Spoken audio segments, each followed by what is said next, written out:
கேட்டார், என்ன வேண்டும் இப்ராஹிமே? இப்ராஹிம் நபி சொன்னார், அம்மா இலைக்க ஃபலா, எனக்கு ஹெல்ப் வேணும் தான், எனக்கு உதவி வேணும் தான், ஆனால் ஜிப்ரீலே உங்களிடத்திலே இல்லை.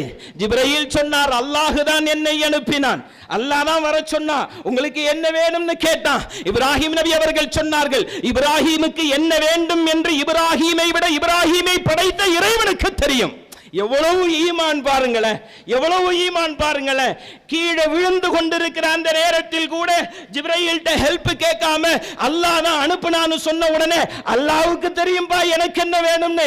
நான் என்ன போய் அல்லாஹ்ட்ட கேட்கிறது? நான் ஒன்ன கேட்பேன், அது எனக்கு ஹைரா இருக்காது. நான் ஒன்ன விரும்புவேன், ஒருவேளை அது எனக்கு ஷர்ரா இருக்கும். அவன் ஏதோ கொடுக்கிறானோ கொடுக்கட்டுமே என்று சொல்லுகிற அந்த ஈமானிய வலிமையோடு அவர்கள் துஆ செய்தார்கள். யா அல்லாஹ் எனக்கு ஒரு பிள்ளை வேணும்னு துஆ செஞ்சாங்க. அல்லாஹ் உடனே கொடுத்திருக்கலாம்ல. 120வது வயசுல தான் அவங்களுக்கு அல்லாஹ் குழந்தையை